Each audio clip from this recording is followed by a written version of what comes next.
नमस्कार, मैं अंजलि मिश्रा और स्वागत है आपका द न्यूज पे। आरबीआई के पूर्व गवर्नर रघुराम राजन ने अदानी मामले में सेबी पर सवाल उठाए हैं और मॉरिशस की फर्मों का जिक्र भी किया है। वहीं दूसरी तरफ अदानी ग्रुप की जोरदार वापसी देखने के लिए मिल रही है। 5 दिन में 90% उनका शेयर उछल चुका है और स्टॉक में भी काफी ज्यादा दम देखने के लिए मिल रहा है। ऐसे में क्या है पूरा माजरा, विस्तार से बता देते हैं। सबसे पहले बात करेंगे कि रघुराम राजन क्या कह रहे हैं। तो भारतीय रिजर्व बैंक के पूर्व गवर्नर रघुराम राजन ने अदानी ग्रुप से जुड़े मामले में बाजार नियामक सेबी पर कुछ सवाल खड़े किए हैं। रघुराम राजन ने अभी तक मॉरिशस स्थित संगीत फर्मों के स्वामित्व के बारे में कोई पड़ताल नहीं करने पर भारतीय शेयर बाजार रेगुलेटर सेबी पर सवाल उठाए हैं और कहा है कि हिंडसबर्ग रिसर्च की रिपोर्ट में जो कहा गया उसकी जांच करने की सेबी ने जरूरत क्यों नहीं समझी गई। ये मुद्दा बड़ा है। रघुराम राजन के मुताबिक मॉरिशस स्थित इन 4 फंडों के बारे में कहा जाता है कि उन्होंने अपने 6.9 अरब डॉलर फंड का करीब 90% अदानी ग्रुप के शेयरों में ही लगाया हुआ है। इस मामले में कोई जांच नहीं किए जाने पर उन्होंने सवाल किया कि क्या सेबी को इसके लिए भी जांच एजेंसियों की मदद की जरूरत है। मॉरिशस स्थित Elara Indian opportunity fund, Cresta fund, Albula investment fund और एपीएल जो है एमएस इन्वेस्टमेंट फंड फर्जी कंपनी होने के आरोप लगने के बाद पिछले 2 साल से संदेह के घेरे में है। यह कंपनियां इसी जनवरी में दोबारा चर्चा में आ गई जब अमेरिकी फर्म हिंडसबर्ग रिसर्च ने आरोप लगाया कि अदानी ग्रुप ने अपने शेयरों की कीमत बढ़ाने के लिए फर्जी कंपनियों का सहारा लिया। हालांकि अदानी ग्रुप ने इन आरोपों को बार बार खारिज किया है। रघुराम राजन ने भाषा के साथ ईमेल इंटरव्यू के दौरान securities and exchange board of India, भारतीय प्रतिभूल और विनिमय बोर्ड सेबी के रुख का सवाल जो है उन्होंने खड़े कर दिए। उन्होंने कहा, मुद्दा सरकार और कारोबार जगत के बीच गैर पारदर्शी संबंधों को कम करने का है और वास्तव में नियामकों को अपना काम करने देने का है। सेबी अभी तक मॉरिशस के उन फंड्स के स्वामित्व तक क्यों नहीं पहुंच पाई है जो अदानी के शेयरों में कारोबार कर रहे हैं।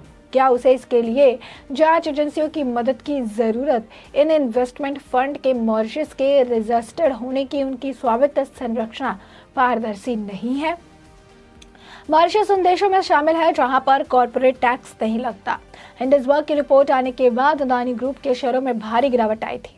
इस दौरान इस ग्रुप की लिस्टेड कंपनियों का मार्केट वैल्यूएशन आधा हो चुका है। रघुराम राजन का कहना है कि हिंडसबर्ग रिसर्च की रिपोर्ट में अदानी समूह द्वारा मॉरिशस की संबंधित कंपनियों से निवेश लेने की बात कही गई है। इस मामले में सेबी ने अभी तक इन फर्म के स्वामित्व के बारे में कोई जांच पड़ताल क्यों नहीं की है।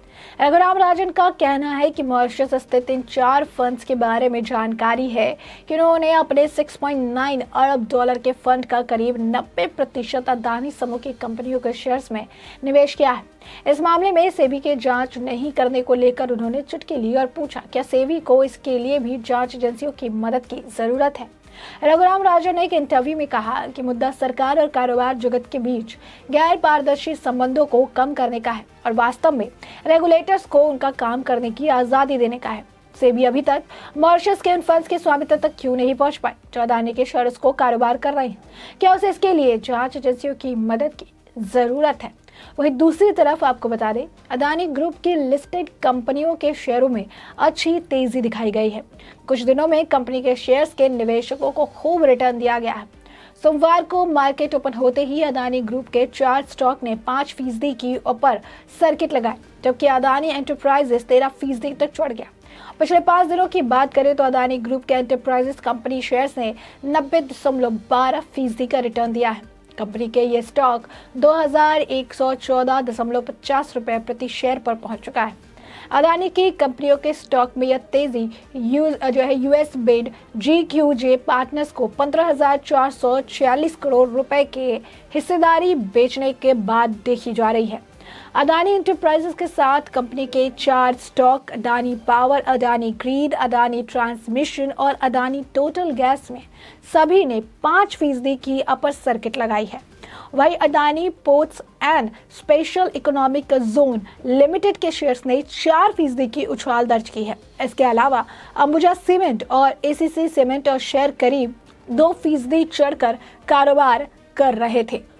वहीं अमेरिका की फर्म और ऑस्ट्रेलिया में लिस्टेड GQG ने ब्लॉक डील के माध्यम से अदानी ग्रुप की 4 कंपनियों में शेयर खरीदे हैं, जिसमें अदानी एंटरप्राइजेस भी शामिल है।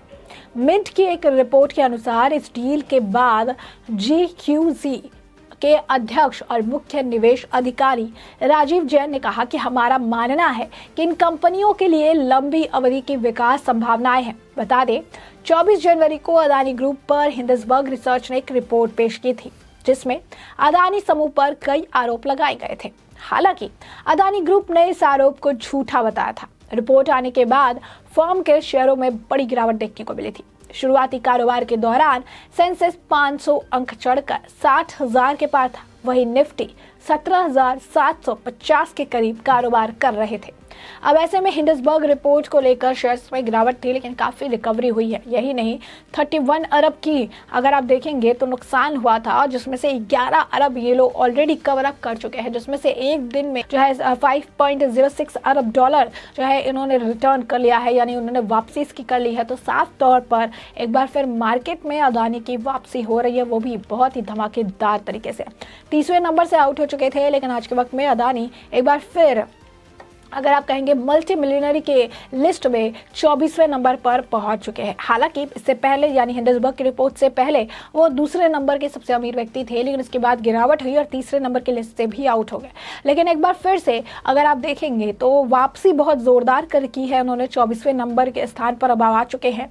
और ये कहना गलत नहीं होगा कि आने वाले समय के साथ जिस तरीके से इनके शेयर्स पर उछाल आ रहे हैं, जिस तरीके से कंपनी वापस से जो है अपने पांव पर खड़ी हो रही है, इस हिसाब से अगर देखें तो ये कहना गलत नहीं है कि आने वाले समय में 10 के अंदर टॉप 10 के अंदर भी गौतम अदानी का नाम होगा। इसी बीच आरबीआई के जो पूर्व गवर्नर है रघुराम राजन, वो अदानी के मामले में सेबी पर सवाल खड़े कर रहे हैं। ये वही रघुराम राजन है जो कि राहुल गांधी के साथ भारत जोड़ो यात्रा में शामिल हुए थे, भारत जोड़ो यात्रा में चलते नजर आए थे।